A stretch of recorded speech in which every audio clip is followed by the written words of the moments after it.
بد مذہبوں کی صحبت، توبہ. لاکھ نمازیں پڑھتا ہو، ماتھے پر کیا کیا نشان بنا رکھا ہو، اگر اس کا عقیدہ خطرناک حد تک بگڑا ہوا ہے. بدعقیدہ ہوتا ہے بگڑے ہوئے عقیدے کا نام. کوئی بگاڑ جو ہوتا ہے وہ کفر نہیں ہوتا، کوئی بگاڑ کفر ہوتا ہے عقیدے کا. کچھ ایسے ہوتے ہیں کہ جو صرف اس طرح کے ان کے عقیدے ہوتے ہیں کہ کفر میں وہ پہنچے نہیں ہوتے، تاہم ان کی صحبت بھی ہے تو ایمان کے لیے زہر قاتل، خطرناک ہے. یہ آتا ہو تو بندہ گلی بدل دے.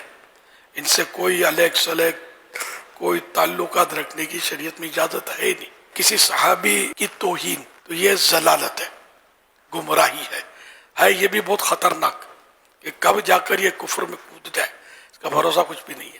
صحابی کوئی بھی ہو، ہر صحابی یہ نبی جنتی، اس کی توہین کی کوئی گنجائش، کوئی اعتراض ان پر ہمارا حق بنتا ہی نہیں ہے، ہمارے لیے ہمارا منہ بنتا ہی نہیں ہے، اور کوئی قابل اعتراض ہے بھی نہیں. کیونکہ اللہ پاک نے سب سے وعدہ کر لیا حسنہ کا، بھلائی کا وعدہ کر دیا. اگر بھلائی کا اللہ نے وعدہ کیا تو کیا وہ جنت کے علاوہ کہیں اور ان کو ڈالے گا؟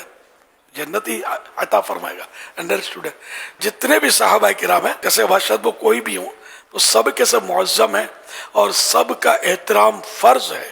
ان کے بارے میں کوئی ہلکا لفظ، کوئی توہین کا لفظ، کوئی اعتراض، ایک کمزور لفظ بولنا ہے نہ تصور میں لانا ہے.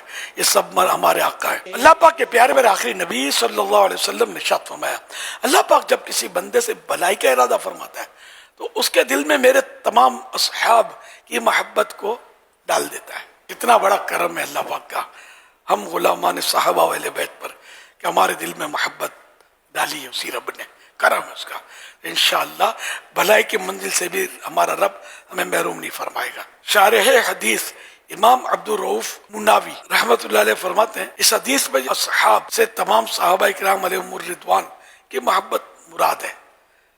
یہاں تک کہ اگر کوئی شخص بعض صحابہ کرام سے تو محبت کرتا ہے لیکن بعض کے متعلق بغض و نفرت کے جذبات بھی رکھتا ہے تو ایسا شخص اس بشارت میں داخل نہیں. یعنی اس کے لیے بھلائی نہیں ہے، اور جس کے لیے بھلائی نہیں ہے اور جہنم میں جانے کے لیے اپنے آپ کو تیار کرے.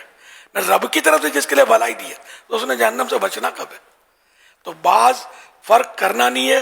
ہر صحابی یہ نبی جنتی، کسی پر اعتراض بنتا ہی نہیں ہے. بڑا بچ بچ کر، سنبھل کر قدم پھونک پھونک کے اٹھانا. اسی لیے مطلب یہ کہ صرف اور صرف عاشقان رسول، عاشقان اولیاء، عاشقان صحابہ اہل بیت کی صحبت رہے، انہی کو سنیں.